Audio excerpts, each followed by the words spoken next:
Hello guys, Mr. Danielantcliffe here, welcome to another video, and in today's video guys I'm going to be showing you how to build your own gaming PC. This guys is a remake of my last video where I showed you how to put a computer together, and hopefully this one's going to have better lighting and a better kind of voiceover and everything like that. Yeah, better kind of lighting so the camera can see everything that you need to see, and hopefully you guys will be able to build a computer by the end of the video. So this build guys, we're spending about £1,500, so it's quite a high budget, and here we're going to get some very nice performance from this computer. I'm just going to go over the specs, and then yeah, we're going to get into building the computer. The build is going to be in 2 or 3 parts, so you'll see a link at the end of the video for the next one. Anyway guys, in terms of the specs, we have a Windows 7, we have 2 8GB RAM modules, a Corsair RM650 power supply, a Samsung DVD writer, a TP-Link Wi-Fi adapter, a Z87X UD4H motherboard, a i7 4770K processor, a Bluetooth adapter. We have an MSI twin Frozr Geforce GTX 780 Ti, a 2TB hard drive, a 1TB hard drive, a 240GB SSD made by Chronos, and then we have a Sharkoon Bulldozer case. And that's all the components that we're going to be using today. In terms of the equipment and stuff like that, all you're going to need is a big and a small screwdriver, preferably with the plus on the end, I don't know what you call it. Anyway, we're going to get into the build. First of all, you want to get your motherboard out of the anti-static packaging that it comes in. The motherboard is basically the foundation of a PC, and yeah, choosing a good motherboard allows you to upgrade in the future and allows you to, you know, also overclock. So this is the motherboard guys, you're going to be putting everything into this. So first of all, we're going to be installing the i7. We're going to install the actual computer on this box first. We're going to test it and then we're going to put it into the case. So first of all, you want to unbox your processor. You'll find the actual processor chip here, so this is the i7. And then you'll also get a cooler. So there's the i7. You'll also get a cooler. This is the Intel stock cooler. And then you'll get a little manual, which really you don't really need to read if you're watching this video. So first of all, we're going to be installing the i7. So you want to take it out of the plastic here, and without touching any of the gold kind of contacts, you want to just flip it around. So there you are, there's the processor. So yeah, you want to flip it around and have a look to see where the gold triangle is. So it is, there's a little arrow, triangle, whatever. And you want to meet it up with the triangle on there, so as you can see. So you want to just lift up the retention arm there. Just push that back there. Yeah, you want to place your CPU in here. We call this kind of like a ZIF socket, a zero insertion force. You don't need to push the processor in at all. Just drop it in, give it the slightest of wiggles just to make sure it's in properly, and then put the arm down. You will hear some crunching, completely normal, and then the actual black thing will pop off. I don't know what you call it. But that's it, that's how you install an i7 or just a generic kind of Intel processor these days. Now we're going to be installing the cooler. So this is a stock cooler, just taking off the plastic there. This does come with pre-applied thermal paste. You guys can put your own thermal paste on, but the pre-applied stuff is pretty good, and for this cooler I don't think it really matters, to be honest. It's such a small cooler. So this is the Intel cooler, so you get the push pins. A lot of people don't like the push pin design, but it's absolutely fine. So basically you just want to align it onto your motherboard here, and you want to just give it a wiggle, drop it in, and then just click down the 4 pins. So 1 and 2 and 3 and 4. So there we are. Once it's in, as you can see, if you flip your motherboard over to the other side, you'll be able to see that it's gone through. There you can see, like, you see the black kind of thing gone through there, so that's all good. Now that's installed, you want to be plugging in the fan. You don't want your PC to burn down. You want to plug in the fan, and as you can see here, if I just zoom in, I'm just going to show you a photograph actually that I've taken. So where you are, look, you want to plug it into there, it'll say CPU fan. So plug it in there, and now your computer won't burn down. Yay! Anyway guys, moving on, we're going to be installing the RAM. We've gone for 2 8GB sticks to make 16GB. And yeah, you just want to put it in like this. There'll be a little notch on the actual socket, and then there'll be a small little cutout on the RAM. You just want to line it up and press it in there. Press it in on both sides equally, and your RAM will go in there.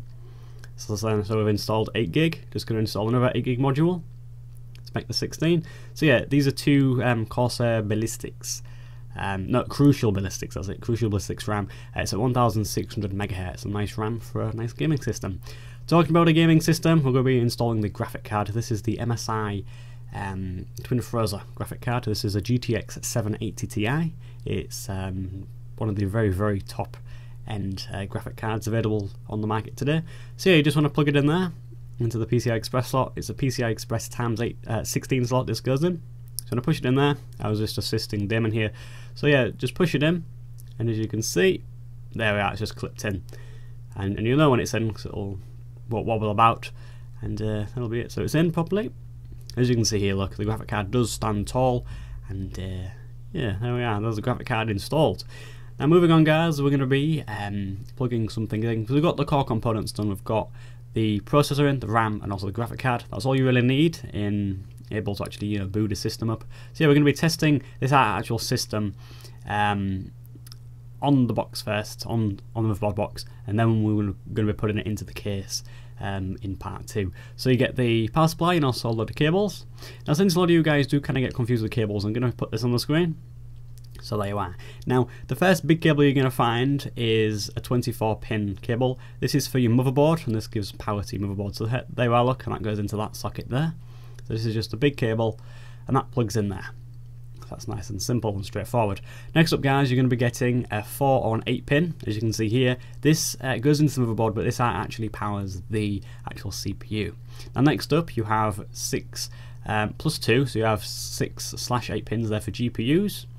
Next up, you have SATA power cables. There you are, look. So the 6 pin there goes into the power supply, and then you have a load of SATA cables. As you can see, look, they power things like hard drives, SSDs, and also optical disk drives. So 1, 2, 3, 4. So as you can see, that one cable can power 4 hard drives. That's the same cable. So with this power supply, you can essentially, plug in kind of 8 hard drives, which is really good. And then finally, with this one here, this cable, as soon as you plug in the 6 pin into the power supply, you'll be getting a Molex connection. So there you get 4 Molexes. This is for older IDE hard drives and SSDs and also optical drives. We don't really use that connection anymore, but if you have LEDs and stuff in your case, yeah, you might be using that. Now, this is how you install the 24-pin power connector into your motherboard. So there we are, look. You just want to make sure that it's kind of clipped in down there, then it's all snug.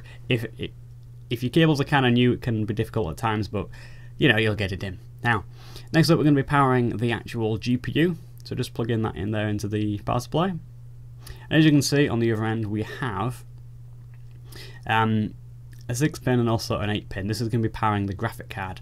So what we're going to be doing is actually powering this graphic card with the cables. So this is the 8 pin. That's going to go into there.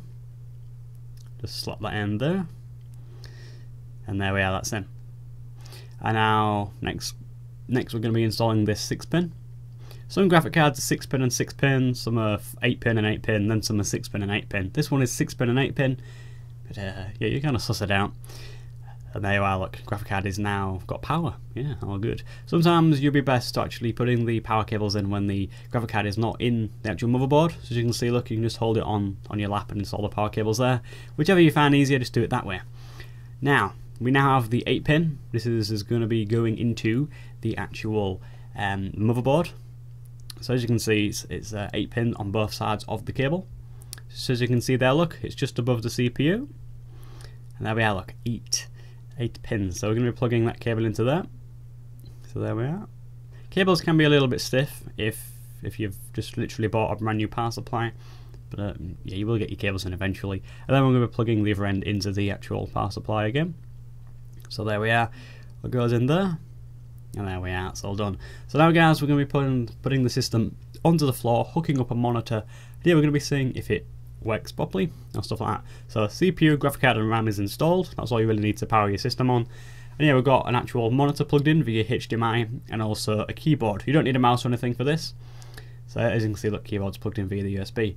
This motherboard has an actual power switch, so we're going to click that, and all your fans and lights should start spinning. And then you'll get something like this on your actual screen. And as you can see, you'll have something like Enter BIOS.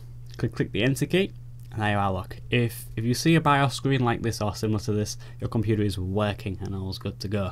Anyway, guys, that's the end of part 1. To watch part 2, click on the screen now. And yeah, we're going to be showing you how to put the actual computer into the case and show you how to install things such as the power supply, install all of the stuff like the power switch, install hard drives, SSDs, etc. Anyway guys, I'll catch you in part 2. Goodbye.